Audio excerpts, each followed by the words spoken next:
The next stop on my world tour, Vietnam. Here we are in Hanoi, specifically Train Street, Hanoi. Very similar to the train market that we saw in Thailand, but a little bit smaller, more shops and restaurants, and a little less chaotic and crowded. I thought it was nice. We didn't end up eating anything here. We just kind of walked through, but it was fun to visit. And this is just kind of a typical intersection in Hanoi, actually all over Vietnam.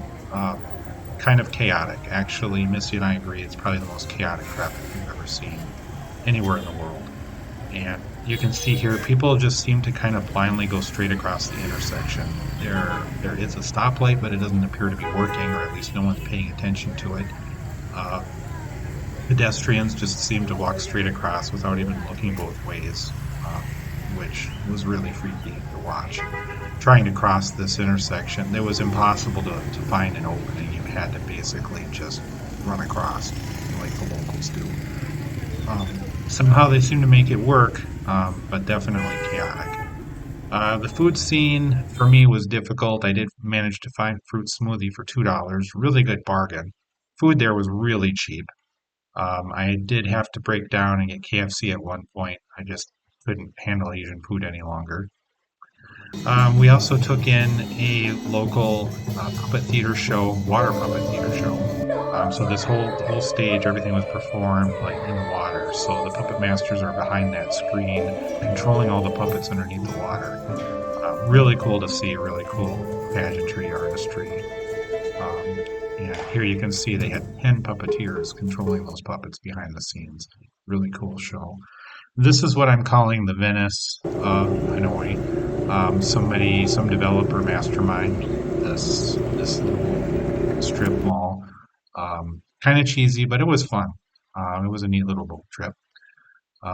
Now this is Ba Be Lake in the northern part of Vietnam. We did a cave tour.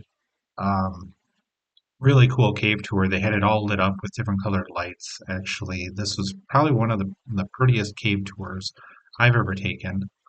I have taken a lot of cave tours. So really well done. Then we went on a bike ride, went through the rice fields. Amazingly, a lot of the labor is still done by hand. The planting, some of the harvesting they use tractors, but primarily done by hand. This was another cave tour. Reminded me a lot of uh, Rio Frio Cave in Belize, except this river is much bigger. You can actually ride the boat all the way through the cave, which you can see we're entering the cave here now. Um, Really cool cave tour. And then you can get out and you can walk along the rock ledges too and walk all the way through the lake. Um, Unfortunately, we did see a lot of trash floating down the river. Um, which is not unique to Vietnam. I've seen it all over the world. Here you can see plastic bags caught in the trees during the floods. I've seen this a lot in Belize as well. It's really unfortunate. The plastic, it breaks down, turns into microplastic, gets into the food chain, um, and then it gets ingested by animals and ends up in humans ultimately. It's really sad to see. Now, this was a really beautiful waterfall way in the far north part of Vietnam, right on the Chinese border. In fact, the Chinese border runs straight through the middle of this river. The boats that you see in front of us were actually from the Chinese side. The Chinese side, as you could expect, was a lot more crowded. There you can see the Chinese flag right across the river. But on the Vietnam side, it was not crowded at all. And it was actually like panoramic waterfalls all the way around you. And here you can see the Chinese, they light it up at night, which was really a highlight, I think, of our trip.